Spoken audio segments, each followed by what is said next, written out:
Hey there, and welcome back to my new player guide series focused on the DLC. So, as before with all these others, these are 20-minute crash course guides targeted at new players trying the DLC for the first time and looking for tips. These could be people, who just purchased the DLC outright. If so, excellent choice. I do think it's a good call. And this could also be people who are joining us on the Nintendo Switch, thanks to the first class launch over there. And if so, you're seeing the game for the first time, and hopefully this will be useful for you as well. My goal here is to focus on important generalized topics in less detail. This is compared to the hyper extensive, massive multi-hour videos that I sometimes put out targeted at veterans who are looking to win streak. Those are useful in their own right, but the goal here is to be something a little more digestible that is hopefully still useful all the same. The current guide here, we are covering the Umbra clan and all of the strategies and pros and cons, of which there are many, for the clan in the DLC in particular. So, before I dig in though, as a reminder, leave a comment with your ideas for any other guides you'd like me to see. This could be the long form ones, this could be the short kind of quick intro videos as well. I'm always loving those comments. I've got a huge backlog of ones that I'm working on here, so that'll be fun.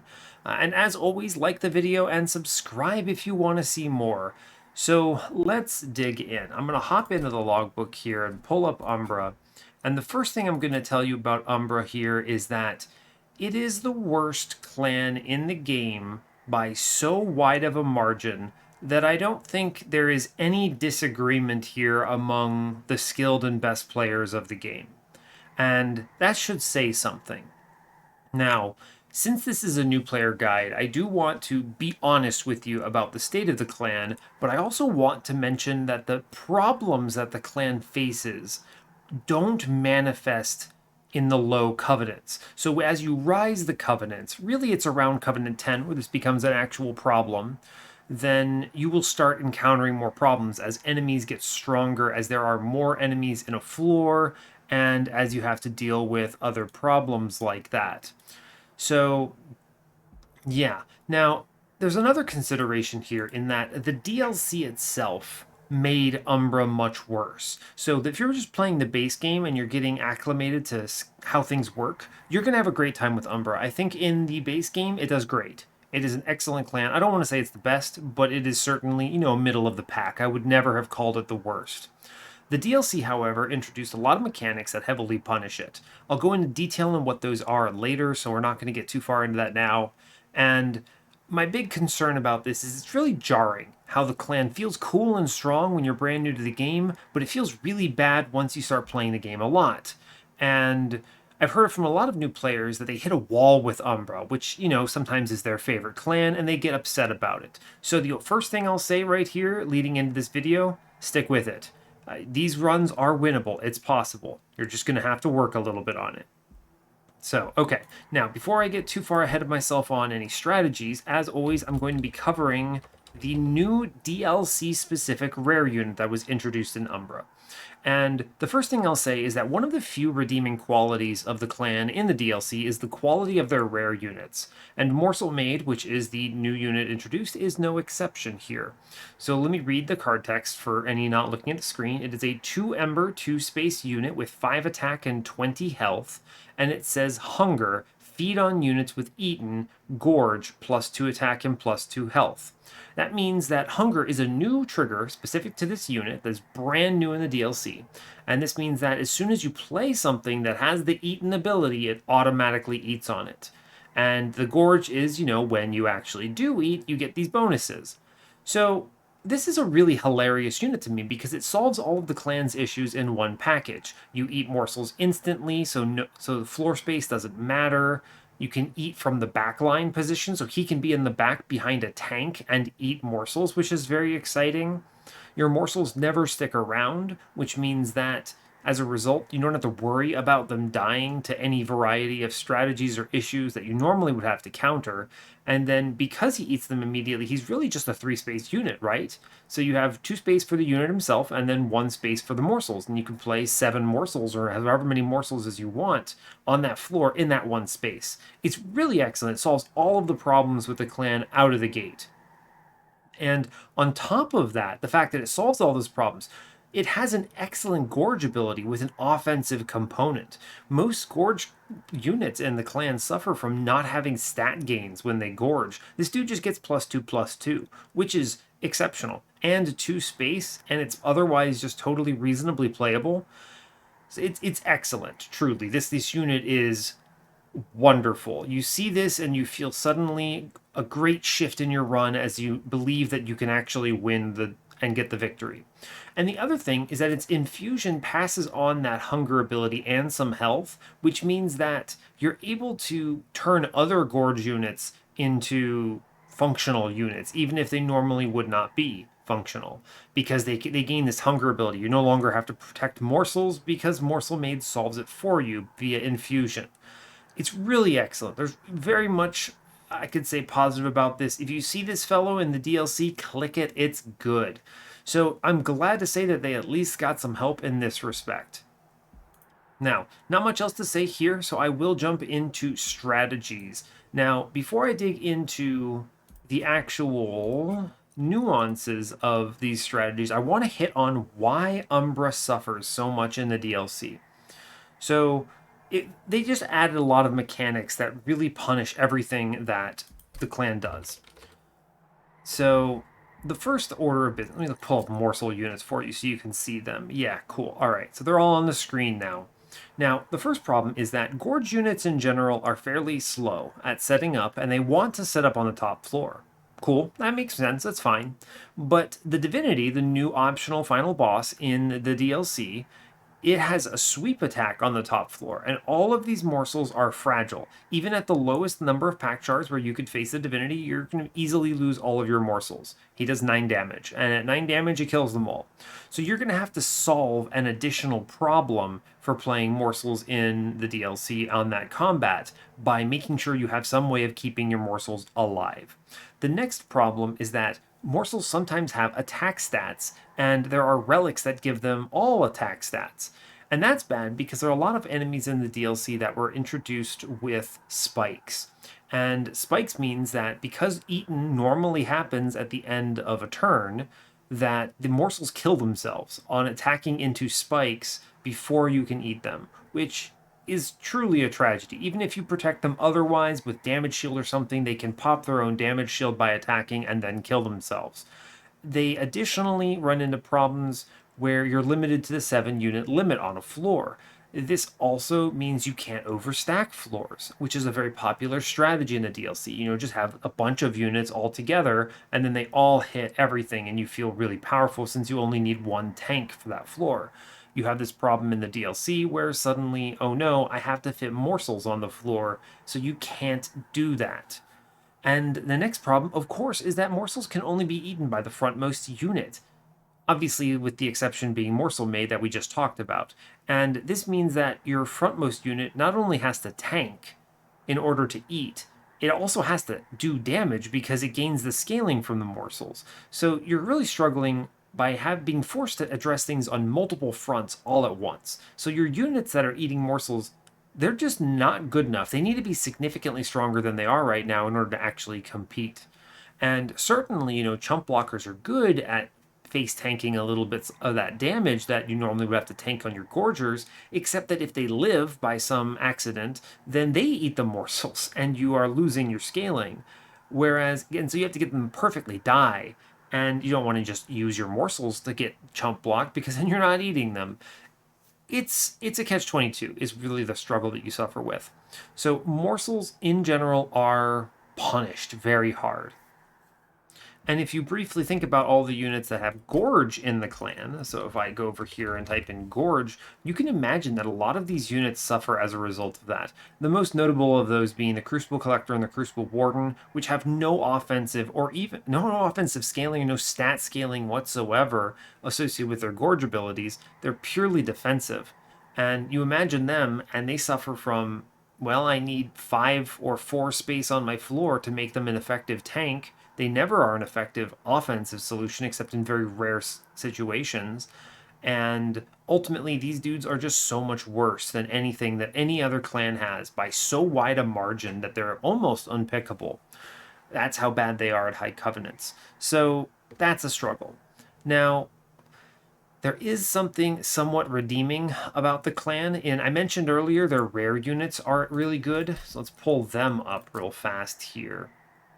Okay, so ignore Morsel Minor, but the other three, we've already talked about Morsel-Made. Incredible. You see this thing, you're doing great.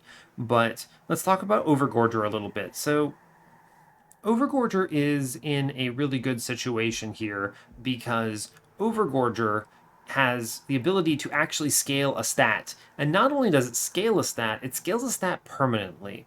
Now, it's obviously in a weird situation because it has low life, big space. It's not ideal. It's not perfect, right? And it's very weak early game because it does actually 0 damage at the beginning of the game. And you have to scale it to offensive levels. But it's effective. It wins. It has the ability to get there, which is important. It's a good use of your morsels if you're not spending them elsewhere. And similarly, you can actually pass on a permanent scaling gorge ability with its infusion, which I think is very effective in a lot of cases. In pinches, you can put this ability into something like a Crucible Warden or a Crucible Collector, and suddenly those fellows can actually scale to respectable levels in the end of the game.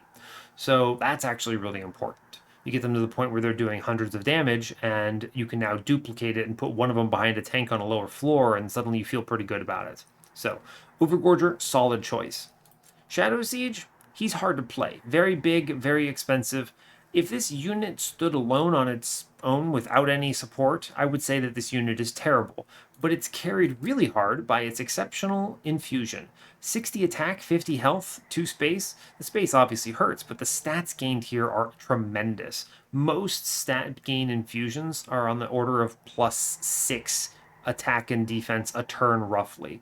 This is 10 turns of scaling for free on turn 1. It's very fast, very good into sweepers, good into anything that multi-strikes, and if you put it into a 2-space unit, that unit goes to 4 space, and you can just take 1 space, stick a 2-space tank in front, and suddenly you have a very functional floor, no worries at all, and you have a huge scaling to boot. So really powerful. This unit I will almost always click when it's shown if I have nothing obviously better. This thing is just a great infusion. So the rare units do a lot of work. If you see any of them, you feel a lot better about your run. The nice thing is, it doesn't matter which one you see. Notionally, you can make any of them work in any situation, which is great. The other really important unit in this clan that I think is functional is Alloyed Construct. I think this is the only unit with Gorge that's not a rare unit that is actually good in the DLC. And the main reason is because its infusion lets you self-infuse it for double fuel gain, which means that fuel is no longer a concern. One morsel gives you 2 fuel, so you don't need to eat that many, and you get more multi-strike. This thing hitting 3 times out of the gate is excellent. The other real big advantage here that I love about this dude is that there's it loves all sorts of upgrades. It likes an extra multi-strike, takes scaling from morsels well, that's good. It takes a +25 well. It's really good with a large stone because it hits 3 times, which is exceptional. +45 attack is solid. It's a good infusion of life and survive and attack. And then it likes quick, it likes trample. You can pretty much throw anything at this, and it's exceptional. It pairs well with the champions. It's just a really good unit. If I ever feel like I'm about to be forced down the Umbra line, you better hope it's with Alloyed Construct, because it feels much better that way. Worth noting, the last thing I'll say here is there's some argument for putting the rare unit infusions in this fellow. We know the Morsel-Made or the Overgorger specifically, and or even Shadow Siege in some cases. But generally speaking, I think the self-infused is almost always superior because you never want to run into those random turns where, oh no, suddenly I don't have a morsel, I can't feed my unit, he does not have enough fuel and dies because he doesn't attack. That's a really bad feeling. So you need the self-infused gives you a huge buffer, which is really important for consistency when you're winning runs. So those units, the Umbra only good units, those are the real strategies you're looking for. I've already hit on morsels, it works, so fair enough. I do want to also talk a bit about the Emberdrain archetype. It is a little bit of an unsupported archetype in the sense that there's not a lot in the clan for it, but it is definitely there. I think that if you're ever concerned about the scaling of your units damage-wise, taking an early perils of production is always worthwhile. If you see a holdover, you can give this thing either intrinsic to see it on turn 1, or spell chain so that you get double applications. 5 Ember and 6 Rage per turn is pretty solid. And it offsets the Emberdrain that you get from these huge power spells, Void Binding and Furnace Tap. Obviously, you have to see them, so if you miss all of these good cards, it feels a little bad. But you could always dupe a spell chain Perils of Production with holdover, and it's pretty good scaling on its own. Also, Immortal Trade is perhaps the best card in Clan, in my opinion. Suddenly, you get 4 turns of lifesteal, 4 hits there in exchange for only 2 Ember on your next turn and 1 Ember the following turn. It's well worth it. These cards, don't sleep on them. They look bad because, oh no, I can't play cards because of Emberdrain, but they're actually really good. The only thing I wish is that they had a little more support, like an extra card or two that applied Emberdrain and had a big payout for it. I think that would really kind of put this over the top. Maybe a unit that supported it as well. So this line is exceptional. Strongly recommend leaning into that when you can. Obviously, it's not something that you're always going to take, but that is something to keep in mind. I'm not going to touch on all of the different ways that you can form morsels in this clan. We've already talked about gorgers in general and why they're good and how they can work and why some of them and most of them honestly are bad. Most of the cards in this clan are simply, oh boy, here I go generating morsels. There's one other card I want to hit on, and you can see it right here. Umbra Stone. This ability to give trample to a unit is unbelievably strong. Just seeing an Umbra Stone in a random clan combo with Umbra is very promising. It means that your big attacks unit that you're scaling to very high levels is now able to cleave. Any excess damage is spread to units behind the struck unit. Interesting note about how this interacts with trample. If you kill a backline unit, the damage goes to the frontmost unit. So if you do 100 damage trample and backline enemies have 20 life, then you're spreading 80 to the front unit until everything dies. This can quickly cascade to the point where you clear entire floors simply because of trample with sweep. Very strong. This card is an almost always pick from any position. You're going to be wasting damage when you attack, no matter what strategy you're using. And being able to convert that damage into something useful, damage into other units, is exceptional. This card in itself is just an unbelievable hit. I almost always click it. It's probably the best card in the clan, truly. Objectively, I believe this card carries a lot of the rare choices when you see it. So it gets its own little section in this video. So fair enough. Now, I do want to touch on the uncommon units in general. You see the morsels, whatever. I don't really need to talk about them. We've already touched on the Crucible Fellows and how bad they are. I want to talk about Morsel Master and Maker. So I think Morsel Maker is exceptional. This unit is really powerful. It's not a great line on its own. It's not going to carry you to the end game, but this unit is very powerful early because it creates its own chump blockers. It can eat its own morsels very comfortably, get to good, Demon Fiend level of stats, and then actually solo bosses. I love taking it in Ring 2, Ring 1 from a trial, Ring 3 before Talos with Daedalus. It will carry you with no investment from upgrades well into the mid-game. Now, it falls off a cliff, unfortunately, and you're usually not going to keep it on your run because it's not a great way of generating morsels. It generates, I don't want to call them bad, but they're not good morsels. It's just an Antumbra and a Magma.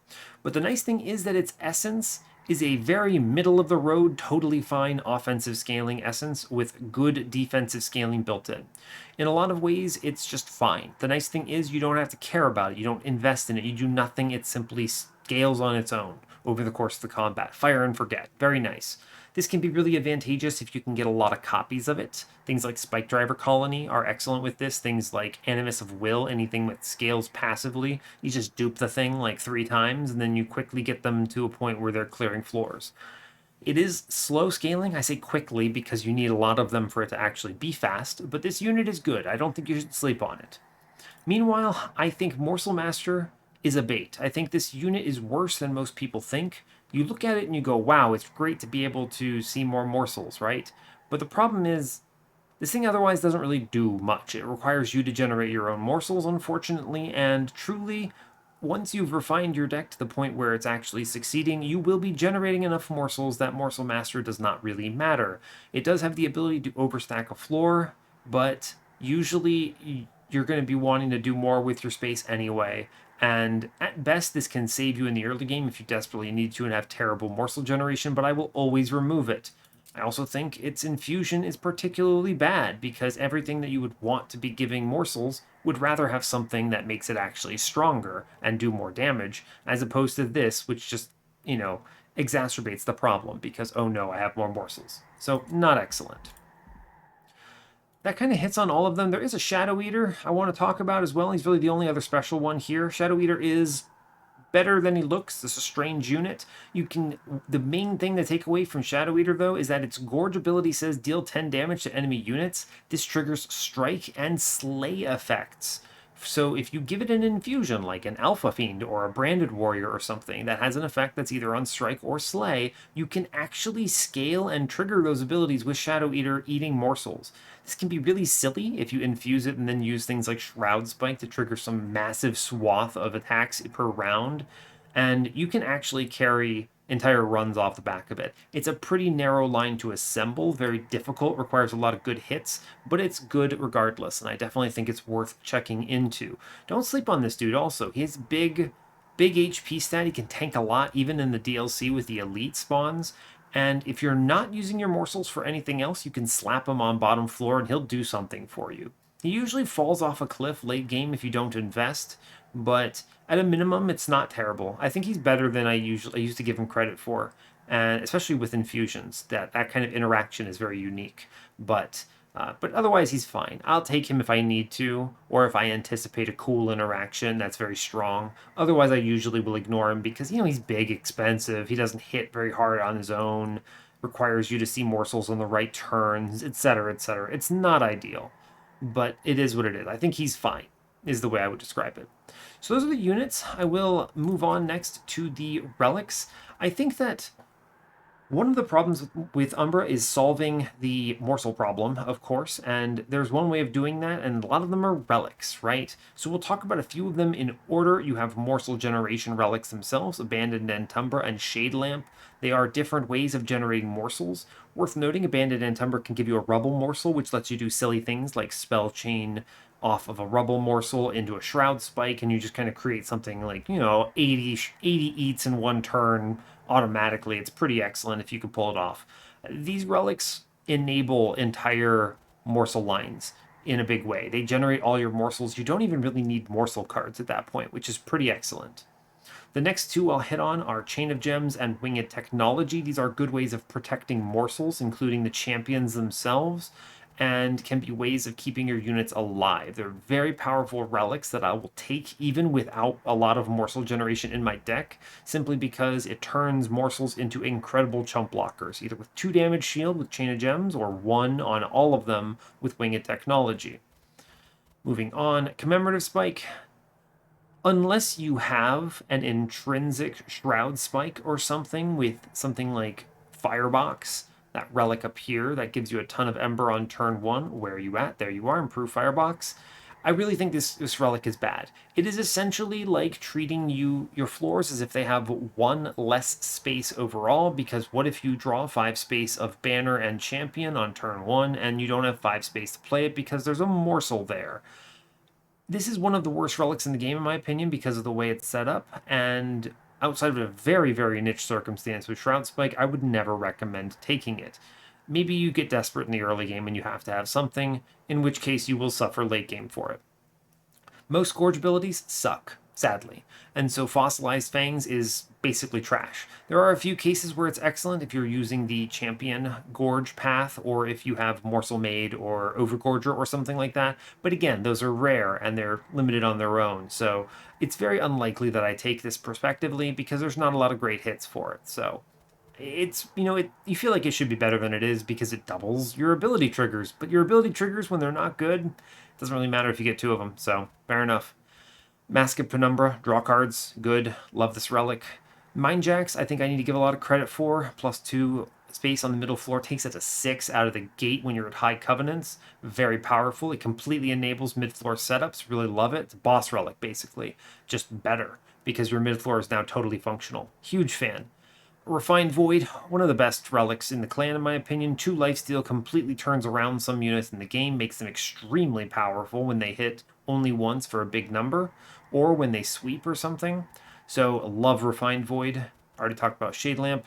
Shadowbox, surprisingly good, but only if you have a ton of morsel generation. You need to have a real strong critical threshold of generation of morsels in order to actually get value here, otherwise it sucks. Teeth of Gold, I don't want to talk about Teeth of Gold. This relic is bad. It will maybe save you 5 to 7 pyre health by pinging a backline throughout the run, but it's otherwise trash tiered. Never take it.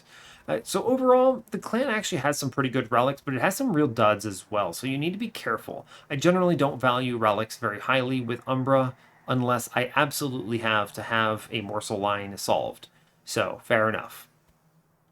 Next thing, and one of the last segments of this that I want to cover on, is I want to talk about the champions.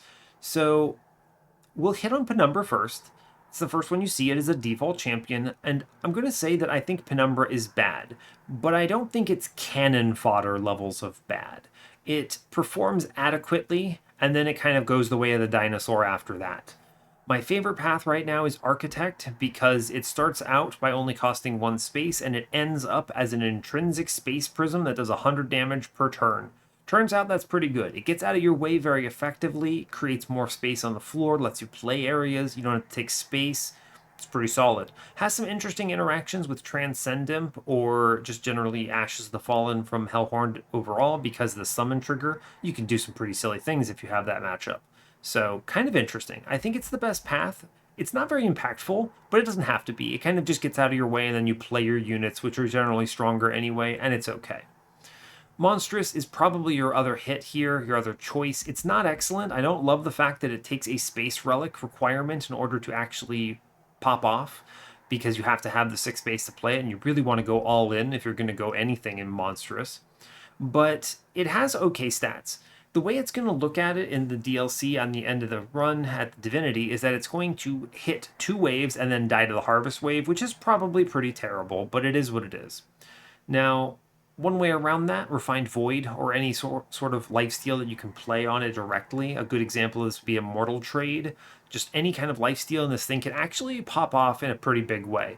Additionally, if you have free space from something else, like a space prism, it can be pretty good because if you give that intrinsic, then you no longer have to take the space to support this dude. And if you are going a Gorge line anyway, well, you were probably taking space regardless because thank you, Morsel's taking up space, and so it's okay. This is usually what I will pick instead of Architect if I am not shown Architect. Lastly, Glutton, it's good, is the way I'll say it. And I say good in quotation marks. You couldn't tell there, but I promise I was. The problem is this unit requires that you hit either Furnace Tap, which is playable, or Umbra Stone. If you miss these 2 cards, you are pretty much doomed. This thing will hit a ton of damage to exactly 1 unit. Now you might be thinking, well, why can't I just pivot into Monstrous 1 and do Glutton 2? The problem is then your scaling is way too slow to actually threaten anything. The only way this works is if you happen to hit the Relic, Fossilized Fangs, because it doubles the stat gains here, and it makes it functional. And that's the only way this works. It requires you hit a very specific secondary monstrous path. Pretty tough. I don't think it's very good. It's fun when it works and when you just hit the cards that you need, but I think going after this, especially if you're going to be trying to get a win streak on the game, is extremely risky. You're liable to just be throwing your run off on a champion that is not going to perform well. So, fair enough. Penumbra, he's okay. I don't think he's great. I don't think he's good overall. I think he's pretty bad, but he's not the worst champion by any stretch of the imagination. Conversely, Primordium is nuts. This unit is absolutely busted. Definitely a top 2 champion in the game for sure. It turns out just tossing 120 attack onto any other unit that you can imagine is really strong. It ramps fast, it's very effective, very powerful. Wretch works with this dude, which is just crazy. The synergy there is unbelievable. Turns Wretch from a pretty mediocre card to an absolute high roll. And just really good overall. Superfood, similarly very powerful. It automatically protects itself into the Divinity. You can stack it up with Stalwart Snack. You can give it all sorts of powers like Rage or whatever you can imagine, and just absolutely go out of control. Superfood also synergizes very well with that Emberdrain package I talked about. You can give it things like Furnace Tap, and it will spread multi-strike. And as you might imagine, a unit attacking like 16 times is pretty strong, so you can see some pretty unbelievable high rolls here. I will also say the only real problem you have to solve when you're playing Primordium is how does he survive 3 rounds on the Divinity. Superfood is pretty good. 2 levels of Superfood automatically does it. If you're at 100 shards, 2 hits from Damage Shield, 1 hit at 9 damage from the Divinity, he does it. Good. Whereas Aggressive Edible requires something like Chain of Gems or whatever in order to get there. So, fair enough. This guy's great. Absolutely excellent. So, yeah. The only other thing I'll say about Primordium that kind of sucks is you have to deal with Plink, which is a terrible, tragic morsel strategy. And truly, it just means you feed it into something that doesn't actually care about Gorge triggers. Something like an Animus of Will, a Sweeper, you name it, it loves it. So, fair enough. And that's about as much as I need to say here on Primordium and Penumbra in general, and Umbra rather. There's not a ton to say. I definitely spent a lot more time talking in this particular one than I will in general, simply because I wanted to caveat what I mean when I say that I think Umbra is not very good in general. But hopefully it makes sense. Feel free to ask in the comments if you have any questions or you disagree. I'm happy to discuss it further with anyone. But really, I'll just tell you outright, the clan feels really bad at the highest level of play, and I hope Shiny Shoe helps them out. They really need it. I think the stats are going to show it as well. So, and since I know they balance based on metrics, that will resonate with them. That said, since this guide is directed at new players overall, you'll probably be fine playing Umbra using some of the things that I've talked about here early on in the game. When you first unlock them, you're going to be doing fine with them. They will fall off a cliff pretty quickly, and you may be surprised why. This video explains it, so just be careful. The last thing I'll say is that even though they're the worst clan at the highest level of play, the runs are winnable. They are an ever-present struggle, however, and they require more work and more thought than any other clan. So you may be struggling, they may feel a little more cursed in general, and it may just take more practice. But really, that's about as much as I need to tell you there. So, hey, thanks a lot for watching this. I really appreciate your time. As always, you can give the video a like or a dislike if you want. You can subscribe to the channel if you want to see more. And stay tuned for what's next. Take care, folks.